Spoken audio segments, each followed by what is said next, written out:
word! It's part 2 of Platform 32's downloadable games special. Did I just say word? Weak.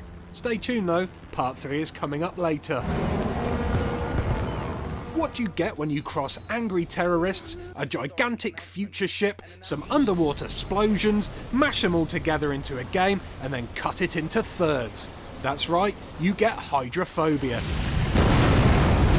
A downloadable trilogy, the first part of which is available to download now on Xbox Live Arcade. You play as Kate Wilson, a system engineer on a huge ship called Queen of the World. So huge in fact that a whole city has been built on board in an effort to combat the problems of rising sea levels. All is well on good ship Queenie until it's attacked by the Neo-Malthusians, an angry terrorist group who are having a massive temper tantrum about something or other, and like all good terrorists, instead of talking through their problems, they decide to go blow stuff up. Stupid Malthusians. Navigating the world in a Tomb Raider climby, jumpy, hangy styly, Kate must try to escape the sinking ship, all the while solving physics-based puzzles and dodging the gunfire of the murderous Malthusians. Exciting stuff. For a game based around water, the physics are amazing. Barrels and boxes float around as the water falls or rises, and Kate gets buffeted around by the strong currents. Open a door while underwater and she will get sucked right out of the room and land in a sopping wet heap in the middle of the next chamber. Big explosions will send huge waves bouncing around the room, knocking enemies off their feet, and there is nothing quite like the feeling of blowing out the glass wall of a room filled with water and watching the liquid rush out and fill up your surrounding area. It is genuinely awesome, and in a time when most games are trying to copy Call of Duty, it is really refreshing to come across a game that makes you think, wow, when you play it. The water effects are just so well done, and on occasions even gave me a weird feeling of primal fear when I turned round to see a massive wave just about to engulf me. Water is a powerful element, and because of this, water can be very scary, and this game doesn't let you forget that.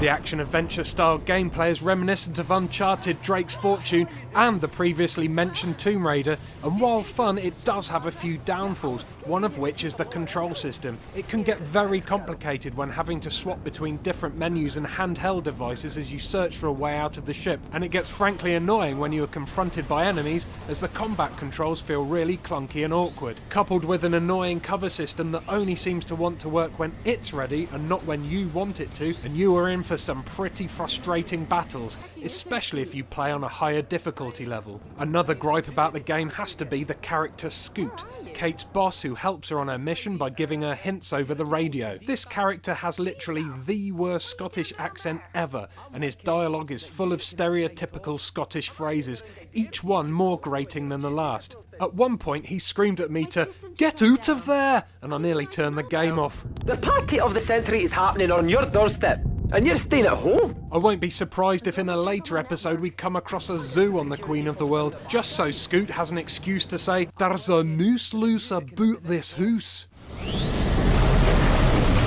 Thanks to a frustrating first act trying to get over the fiddly controls, the casual player will probably get bored of this quite easily, which is a shame, because if you can get over these things, the game does have some great moments. Be warned though, this is the first part of a trilogy, and after the 4 to 5 hours of playtime you get from the main game, you are met with a terrible to-be-continued ending, which, to be honest, is pretty inexcusable. It just pops out of nowhere and provides a really scruffy end to the first episode. Even with these faults though, Hydrophobia is a superb game, if only for the masterful water effects. But it begs the question, is this more game or more tech demo?